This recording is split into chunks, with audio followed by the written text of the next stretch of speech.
A ver, vamos a meternos de lleno a una de las partidas de ajedrez jurídico más fascinantes de la Corte Interamericana de Derechos Humanos. Se trata de la interpretación de la sentencia de reparaciones en el caso Velázquez Rodríguez contra Honduras. Y créanme, esto es mucho más que solo dinero. Es una verdadera batalla de principios sobre qué significa la justicia en realidad. Y nos pone enfrente una pregunta clave. ¿Una sentencia, por más definitiva que parezca, puede de verdad aguantar el paso del tiempo y las crisis económicas? Para entender bien esta partida y la jugada maestra que se aventó la Corte al final, vamos a seguir esta ruta. Primero, vemos la sentencia original, la que puso las piezas en el tablero. Luego, el desafío que representaron la inflación y la demora del pago. Analizamos las posturas, que estaban totalmente enfrentadas. Desmenuzamos el razonamiento de la Corte, que es brillante. Y al final, medimos el impacto de su decisión. Bueno, pues entremos al tablero. La partida arranca el 21 de julio de 1989. Ese día, la Corte dicta una sentencia histórica sobre reparaciones, donde obliga a Honduras a indemnizar a la familia de Ángel Manfredo Velázquez Rodríguez. Esta es, digamos, la jugada de apertura. Las piezas ya están en su lugar. La Corte fijó una suma que parecía escrita en piedra, 750,000 lempiras. En ese momento era una cifra súper clara y, pues, aparentemente definitiva. Este era el monto que debía reparar, al menos en parte, el daño que se le causó a la familia. Pero ojo, la Corte no solo dijo cuánto, sino también cómo. Un 25%, o sea, 187,500 lempiras, iban para la cónyuge. El 75% que quedaba, más de $500,000, se tenía que ir a un fideicomiso para los hijos de la víctima y se les pagaría cuando cumplieran 25 años. Y aquí, justo aquí, está la frase clave. El peón que, sin que nadie lo viera venir, se iba a convertir en reina. La Corte ordenó que el fideicomiso se armara en las condiciones más favorables según la práctica bancaria hondureña. Grábense bien esta frase porque todo el caso de interpretación va a girar alrededor de lo que significa en realidad. El tablero ya estaba puesto, pero la partida dio un giro que nadie se esperaba. La Comisión Interamericana como que se adelantó a la jugada del adversario, que en este caso era el tiempo y la economía, y se dio cuenta de que la reparación estaba en riesgo. Había dos problemas gigantes que amenazaban con dejar la sentencia vacía, como un gesto bonito pero sin efecto real. La cronología lo dice todo. La sentencia es de julio. Para octubre, la comisión ya anda preocupada por el valor del fideicomiso a futuro. Ese mismo mes se vence el plazo para pagar y Honduras nomás no paga. Pasa casi un año y el problema ya es mucho, mucho más grande. Ya no es un miedo a la inflación, no. Ahora es una demora real y una devaluación del lempira que está pulverizando el valor de la reparación día con día. El punto clave es este. El desafío era por partida doble.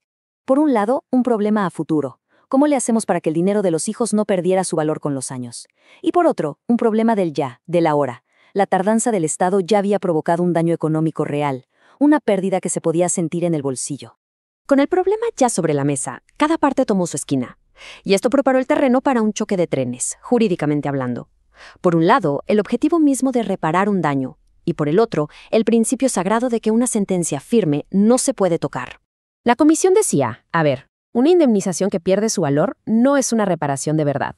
Lo que pedían era una interpretación que le diera vida al espíritu de la sentencia. Honduras, en cambio, se aferró a la letra chiquita. La sentencia dijo una suma en lempiras, y punto. Para el Estado, cualquier ajuste era cambiar ilegalmente una sentencia ya definitiva, un ataque directo al principio de res judicata. O sea, la idea de que una decisión judicial firme no se mueve.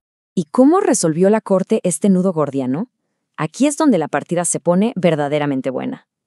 La Corte no se fue por un lado o por el otro, sino que fue más allá del debate, con una lógica impecable basándose en los principios más profundos del derecho internacional de los derechos humanos. El primer movimiento de la Corte fue sacar su pieza más poderosa, el principio de restitutio in integrum. ¿Y esto qué es en español? Significa que la reparación no es nomás un cheque, es un intento de borrar la violación, de regresar a las víctimas, hasta donde se pueda, al estado en el que estarían si el daño nunca hubiera pasado.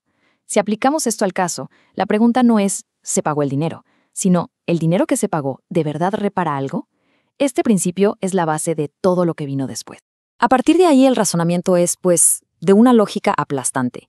El objetivo no es nada más pasar una cantidad de lempiras de una cuenta a otra. El objetivo es una reparación que sea integral y que sea efectiva.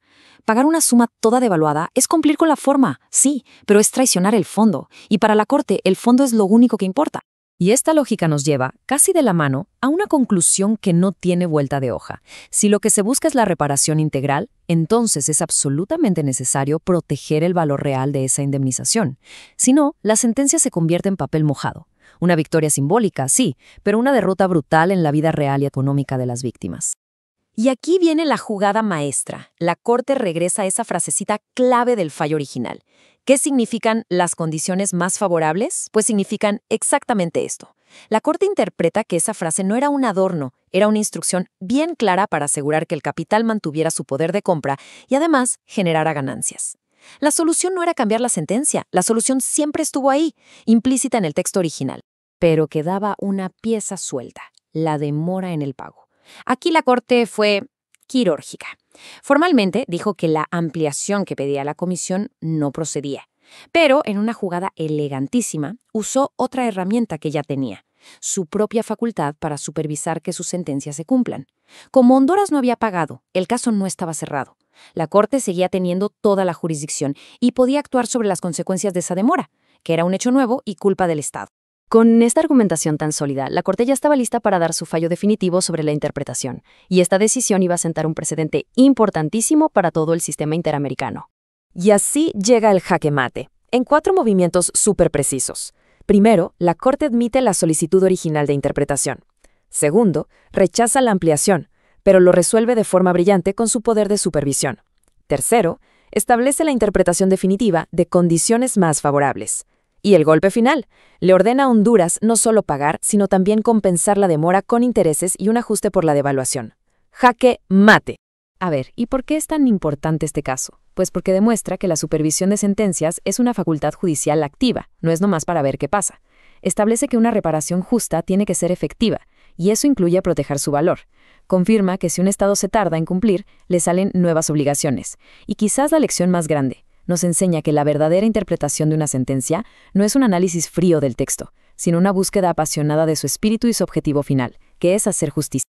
Y cerramos con esta pregunta, que es el corazón de toda esta partida legal. La Corte Interamericana dio una respuesta contundente.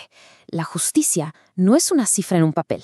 Es un resultado que se tiene que poder tocar, que sea efectivo y que dure. Una lección que sigue resonando hasta hoy, en cada tribunal donde se pelea por el verdadero significado de la palabra reparar.